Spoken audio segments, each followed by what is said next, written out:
Mientras ves esto, misiles están cruzando el cielo entre Teherán y Tel Aviv. El líder supremo de Irán fue asesinado.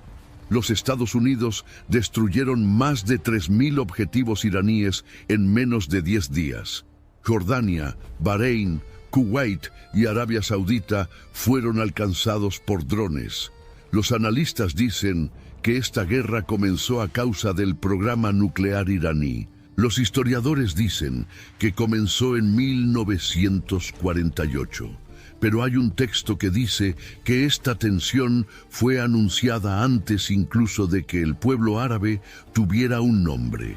Y ese texto contiene una palabra, una única palabra en hebreo, que cambia completamente lo que crees saber sobre este conflicto. El 28 de febrero de 2026, Israel y los Estados Unidos iniciaron la mayor operación militar conjunta contra Irán de la historia moderna. La operación tenía nombre en clave, tenía coordinación de inteligencia construida a lo largo de años. Contaba con el apoyo de decenas de naciones.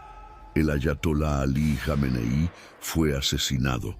Los primeros reportes confirmaron más de 1.200 muertes en los primeros días de bombardeos. Misiles iraníes de represalia alcanzaron Tel Aviv, explotaron en el centro de Beit Shemesh, cruzaron el espacio aéreo de Jordania y Arabia Saudita.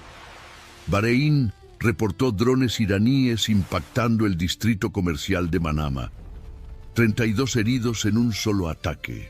El mando central de los Estados Unidos declaró haber destruido más de 3.000 objetivos iraníes en menos de 10 días de operaciones. Israel, un país que ya había gastado 55.000 millones de dólares en guerras solo en el año anterior, movilizó cientos de miles de reservistas. El 82% de la población israelí declaró su apoyo a la operación. Y en Irán, incluso antes de que comenzaran los ataques, 30.000 manifestantes ya habían sido masacrados por las propias fuerzas de seguridad del régimen durante los levantamientos de enero de 2026. El mundo intentaba comprender geopolítica, armas nucleares, hegemonía regional, choque de civilizaciones. Cada analista, cada general, cada diplomático ofrecía una estructura diferente para lo que estaba sucediendo. Ninguno de ellos abrió el libro de Génesis, capítulo 16, versículo 12. Y en ese versículo hay una palabra que ninguna escuela de relaciones internacionales enseña. Una palabra que un ángel pronunció en el desierto hace más de 4.000 años, sobre un niño que aún ni había nacido. Y esa palabra describe con una precisión perturbadora lo que estás viendo suceder ahora mismo en el Oriente Medio. Para entender lo que ese versículo oculta, necesitas retroceder mucho antes de que existiera cualquier mapa moderno. Antes de Arabia Saudita, antes de Irán, antes del Islam, antes de cualquier frontera trazada por cualquier potencia colonial. Necesitas ir hasta una tienda, en algún lugar entre Ur de los Caldeos y Canaán, donde un hombre llamado Abram vivía con su esposa Sarai y cargaba una promesa que parecía cada vez más imposible de cumplirse. Abram había recibido de Dios una de las promesas más extraordinarias jamás registradas. Dios había dicho que él sería padre de una multitud de naciones, que sus descendientes serían incontables como las estrellas del cielo y como la arena del mar. El problema era simple y brutal. Sarai, su esposa, era estéril y ambos estaban envejeciendo. Abram ya tenía 75 años cuando salió de Harán en dirección a Canaán. La promesa venía de lejos, pero el vientre de Sarai continuaba vacío. Un año pasó, luego otro y otro más. 5 años, 10 años. La promesa divina no se había cumplido de ninguna manera visible, y el cuerpo de Sarai ya no respondía de la manera que ambos necesitaban. Fue entonces cuando Sarai tomó una decisión que cambiaría el curso de la historia de la humanidad. En la cultura del antiguo Oriente Próximo había una práctica aceptada y documentada. Cuando una esposa era estéril, podía dar a su marido una sierva como esposa secundaria, y los hijos nacidos de esa unión serían considerados hijos de la esposa principal. Era una solución legal, reconocida, socialmente sancionada. Sarai tenía una sierva egipcia llamada Agar. No sabemos con certeza cómo Agar llegó a formar parte de la familia de Abraham. Algunas tradiciones sugieren que había sido entregada a Sarai por el propio faraón de Egipto durante la estancia que Abraham y Sarai hicieron allí años antes. Lo que sabemos es que estaba allí y que Sarai decidió actuar. Génesis 16, versículo 2. Registra las palabras de Sarai con una simplicidad que oculta el peso de la decisión. Mira, el Señor me ha impedido tener hijos. Entra, pues, a mi sierva. Quizás tendré hijos por medio de ella. Abraham escuchó, aceptó. Tomó a Agar como esposa secundaria y Agar quedó embarazada. Aquí comienza uno de los arcos narrativos más intensos y humanos de todo el texto bíblico. Porque en cuanto Agar se dio cuenta de que estaba embarazada, su posición emocional dentro de la tienda cambió. Miró a Sarai con otros ojos. El texto hebreo original usa una expresión que puede traducirse como la menospreció a su señora. Esto no significa necesariamente insultos explícitos. Significa un cambio de postura, una mirada diferente, una nueva conciencia de que ella llevaba al hijo que Sarai nunca fue capaz de engendrar. Es el tipo de tensión que no necesita palabras para ser devastador. Sarai lo sintió y reaccionó con la ferocidad de alguien que vio su plan volverse en su contra. Confrontó a Abraham. El texto dice, la violencia que sufro es culpa tuya. Ella había dado a Agar a su marido y ahora Agar la menospreciaba. Abraham, acorralado entre las dos mujeres, optó por la respuesta más políticamente cautelosa disponible para un hombre en esa posición. Devolvió la autoridad sobre Agar íntegramente a Sarai. Tu sierva está en tus manos, haz con ella lo que mejor te parezca. Y Sarai trató a Agar con dureza, con tanta dureza que Agar huyó.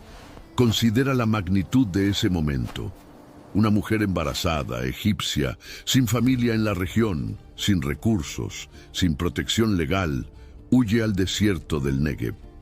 Iba huyendo hacia Egipto, probablemente, intentando volver a la tierra de donde provenía. Pero entre Canaán y Egipto había solo arena, sol y sed. Se detuvo cerca de una fuente de agua en el camino que llevaba a Sur, y fue allí, en ese punto de colapso total, donde el ángel del Señor la encontró. El encuentro entre el ángel y Agar es uno de los más extraños y reveladores de toda la Biblia. El ángel la encontró, preguntó a dónde iba, escuchó su historia y entonces dio dos mandatos que parecen contradictorios: vuelve y sométete. Pero inmediatamente después de esos mandatos, el ángel entregó una promesa que lo transformó todo. Una promesa que ninguna mujer en esa posición esperaría escuchar. El ángel dijo que Dios había escuchado su aflicción, dijo que daría a luz un hijo. Dijo que ese hijo debería llamarse Ismael, nombre hebreo que significa literalmente Dios escuchó. Y dijo que los descendientes de Agar serían incontables en multitud. Dios había mirado a una esclava egipcia fugitiva en el desierto y le había entregado una promesa de nación, pero entonces el ángel dijo algo más, y es aquí donde aparece el versículo oculto. Génesis 16, versículo 12. En español, la mayoría de las traducciones dicen algo como, y él será un hombre salvaje. Su mano será contra todos, y la mano de todos contra él, y habitará frente a todos sus hermanos.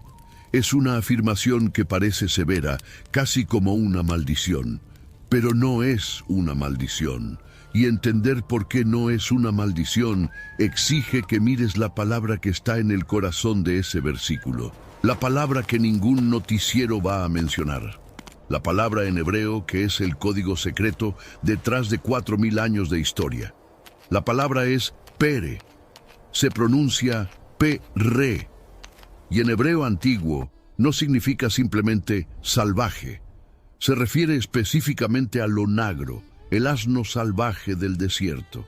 El versículo original en hebreo dice que Ismael sería un pere Adam, un hombre onagro, un ser humano con la naturaleza del asno salvaje.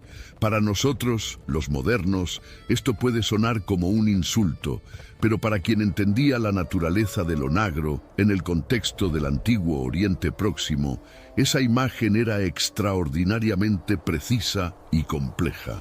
El onagro no era un animal doméstico que se había vuelto salvaje. Era un animal que nunca había sido domado. Vivía en las estepas áridas y en el desierto. Era más rápido que cualquier caballo domesticado.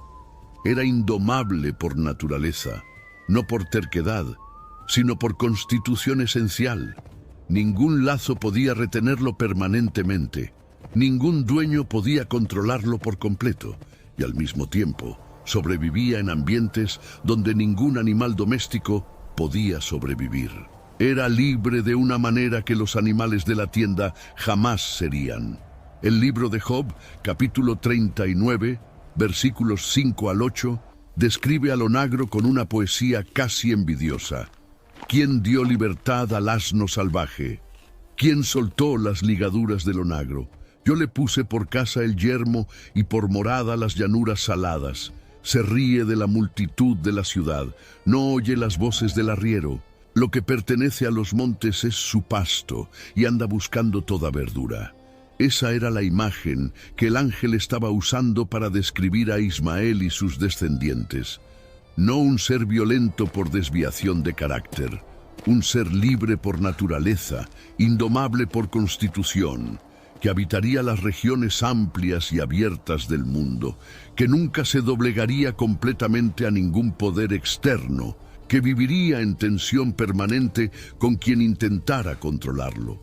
La segunda parte del versículo completa el cuadro. Su mano será contra todos, y la mano de todos será contra él. Esta frase, en hebreo, no describe a un agresor irracional. Describe a alguien que existe en estado de tensión constante con quienes lo rodean. Alguien que nunca está completamente integrado al orden establecido, que siempre lleva una independencia que incomoda a quien está cerca. Y la tercera parte, habitará frente a todos sus hermanos. La expresión hebrea original sugiere que vivirá de frente, en confrontación con, en contrapunto, a todos sus hermanos. No necesariamente en guerra permanente, en tensión estructural permanente, pero ¿cuál sería la extensión geográfica e histórica de esa profecía? Agar regresó a la tienda de Abraham, y cuando llegó el momento, dio a luz un niño. Abraham tenía 86 años cuando nació Ismael, el primer hijo del linaje, el hijo de la promesa humana, de la solución que Sarai había ideado cuando la paciencia llegó a su límite. Ismael creció en la tienda de su padre, y durante 13 años fue el único hijo de Abraham. 13 años de presencia, de convivencia, de ser el primogénito de la familia. 13 años durante los cuales, desde el punto de vista de cualquier observador externo, sería el heredero natural de todo lo que Abraham poseía. Entonces Dios apareció nuevamente ante Abraham. Era el año en que Abraham tenía 99 años. Dios renovó el pacto, cambió el nombre de Abraham a Abraham, padre de multitudes. Cambió el nombre de Sarai a Sara, y anunció que Sara, con 90 años de vida, quedaría embarazada y daría a luz al hijo de la promesa. Ese hijo se llamaría Isaac. Y sería por medio de Isaac, no de Ismael, que el pacto específico de Dios se perpetuaría.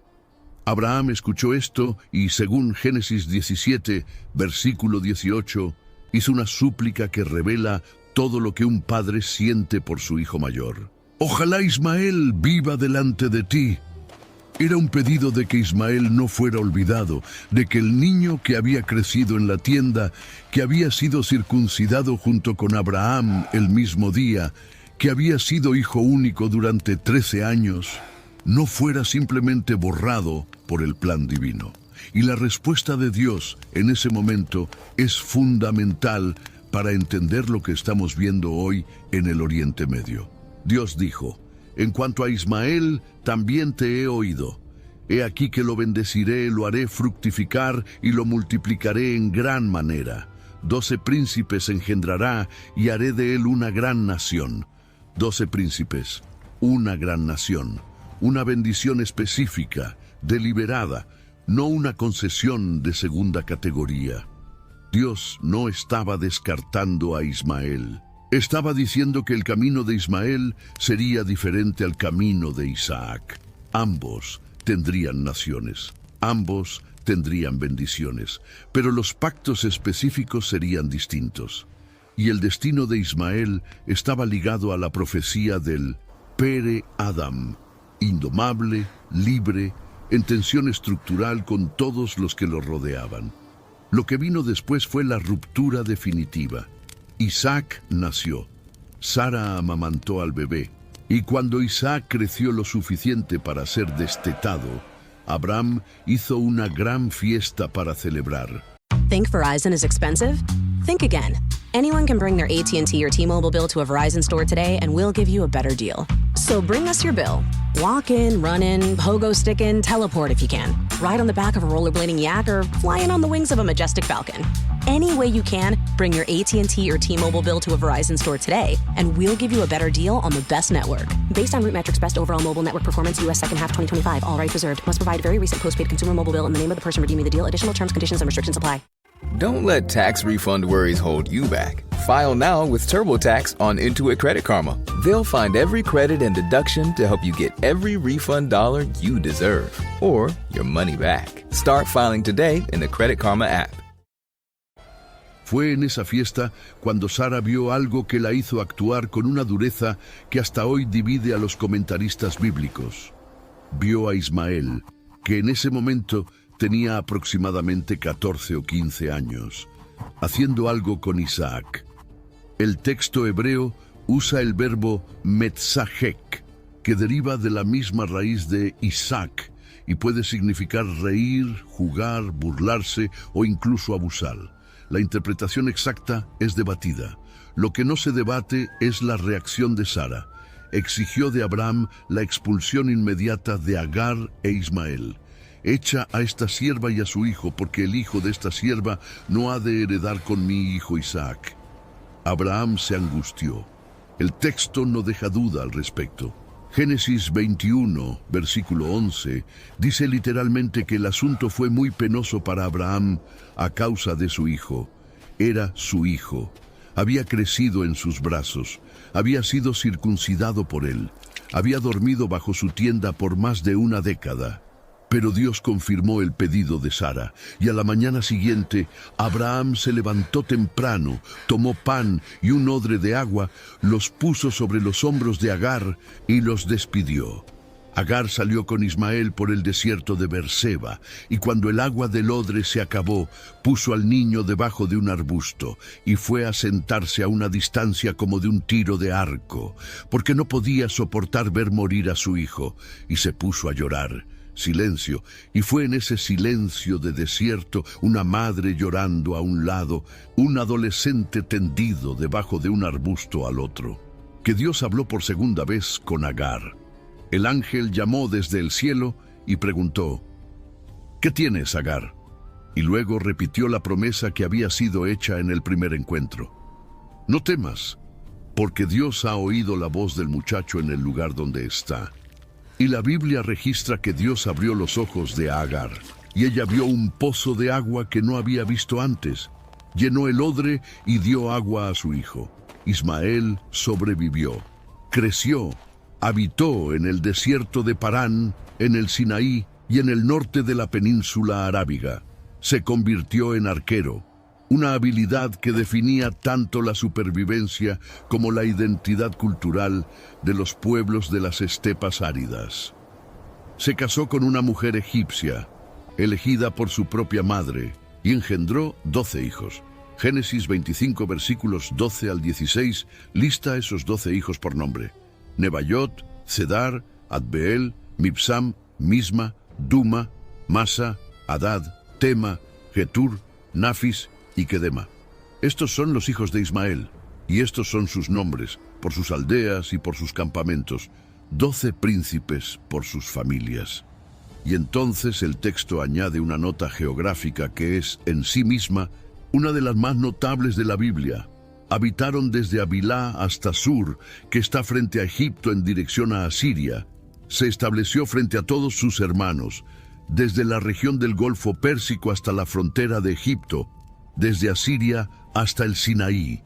El texto está describiendo con una precisión que solo se vuelve clara siglos después la extensión geográfica del mundo árabe, la península arábiga, el creciente fértil, las rutas de caravanas que conectaban el Mediterráneo con el Océano Índico, los territorios que hoy son Arabia Saudita, Yemen, los Emiratos Árabes Unidos, Omán, Jordania, Siria, Irak y más allá. El hilo que conecta a Ismael con el mundo árabe moderno no es solo una cuestión de genealogía bíblica, es también parte de la propia identidad del Islam. La tradición islámica preserva con orgullo la descendencia árabe de Ismael, el pueblo de Ismael como pueblo elegido para recibir la revelación final. La Kaaba, en la Meca, está asociada directamente a Ismael y a Abraham. El ritual del sacrificio durante el Eid al-Adha remite al mismo episodio del hijo casi sacrificado, aunque el Islam identifica a ese hijo como Ismael y no como Isaac. La propia palabra árabe está, para muchos estudiosos, vinculada etimológicamente a las raíces semíticas que describen al habitante del desierto, el ser del espacio abierto, el Pere Adam. Ahora considera lo que ese versículo dice y lo que la historia confirma. Su mano será contra todos y la mano de todos será contra él. No existe ninguna otra región del mundo que, a lo largo de toda la historia registrada, haya producido una configuración semejante. La península arábiga y sus alrededores fueron escenario de conflictos internos y externos, de una intensidad y persistencia que desafían cualquier análisis puramente geopolítico. Imperios que duraron milenios, asirio, babilónico, persa, griego, romano, otomano, todos pasaron por esa región. Todos intentaron dominar a esos pueblos y ninguno logró una asimilación completa. El desierto los devolvía. El Pere Adam no era domado. Al mismo tiempo, habitará frente a todos sus hermanos. Es una expresión que describe algo más que conflicto. Describe posicionamiento. La región árabe está literalmente posicionada de frente a cada una de las grandes civilizaciones a su alrededor. De frente al Mediterráneo europeo, de frente a África, de frente a Persia, de frente a la India. Es la encrucijada del mundo. Y quien vive en la encrucijada vive en tensión permanente con todos los que pasan por ella. Y aquí entra Irán. Los persas, el pueblo que se convertiría en iraní, no son descendientes directos de Ismael. Su linaje se remonta a Jafet, hijo de Noé, a través de una línea completamente distinta de las tribus semíticas. Los persas y los árabes son pueblos diferentes, con lenguas diferentes, con culturas diferentes, con historias frecuentemente antagónicas. El Irán moderno habla persa, no árabe. El Islam iraní es chiita, mientras que la mayoría de los países árabes es sunita. La tensión entre Irán y el mundo árabe no es una tensión entre hermanos, es una tensión entre vecinos poderosos que luchan por el mismo espacio de influencia desde hace siglos. Pero el versículo de Génesis no habla solo de genética, habla de dinámica, habla de la configuración de un pueblo que existe en tensión estructural con todo aquel que le es próximo, y el Irán, al convertirse en el mayor financiador de milicias en territorio árabe, Hamás en Palestina, Hezbollah en el Líbano, los hutíes en Yemen, las fuerzas de movilización popular en Irak, se sumergió deliberadamente en esa tensión. Teherán decidió posicionarse como el eje que conecta y arma a todos los grupos que luchan contra Israel, y al hacerlo, colocó a Irán en el centro exacto de la dinámica que Génesis 16 describe, la mano de todos contra él, y la mano de él contra todos. Observa el mapa de 2026, cuando los misiles iraníes fueron lanzados en respuesta a los ataques de Israel y los Estados Unidos, no alcanzaron solo a Israel, alcanzaron Jordania, un país árabe con mayoría sunita, alcanzaron Bahrein, país árabe, alcanzaron Kuwait, alcanzaron objetivos en los estados del Golfo. Irán atacó a sus vecinos árabes junto con su enemigo israelí, y esos mismos países árabes, Arabia Saudita, los Emiratos, Qatar, albergaban bases militares norteamericanas que Irán declaró objetivos legítimos. La mano contra todos estaba en plena operación, no como anomalía histórica, como patrón de 4000 años que continúa repitiéndose, y la palabra Pere, el asno salvaje, guarda otro secreto que raramente es explorado. El onagro no es solo indomable, es también el animal que sobrevive donde ningún otro sobrevive. Habita los lugares más áridos, más implacables, más inhóspitos del mundo, y fue exactamente en esos lugares donde el pueblo ismaelita construyó sus civilizaciones. Las grandes rutas de comercio de especias e incienso que dominaron la economía del mundo antiguo pasaban por el desierto árabe. Los nabateos, herederos directos de la tradición nómada del desierto, construyeron Petra en las rocas del Wadi Rum y dominaron el comercio de todo el creciente fértil. Las tribus beduinas preservaron por milenios un modo de vida que ningún imperio pudo erradicar. Y cuando el petróleo fue descubierto bajo aquella arena que parecía estéril, el Pere Adam se convirtió en el señor de una de las mayores concentraciones de riqueza natural de la historia humana. La promesa de Génesis 17 se cumplió de maneras que el propio Abraham no habría podido imaginar. De él haré una gran nación. Y la nación árabe, sumada a las naciones que comparten la herencia de Ismael en cultura, lengua y fe, es hoy una de las mayores comunidades humanas del planeta, extendida desde Marruecos hasta Indonesia, superando los 1.400 millones de personas cuya tradición guarda alguna relación con la herencia ismaelita. Pero la palabra Pere también lleva un peso que va más allá de la grandeza. El asno salvaje no era domesticado, y el costo de no ser domesticado es vivir sin la protección que viene de la integración.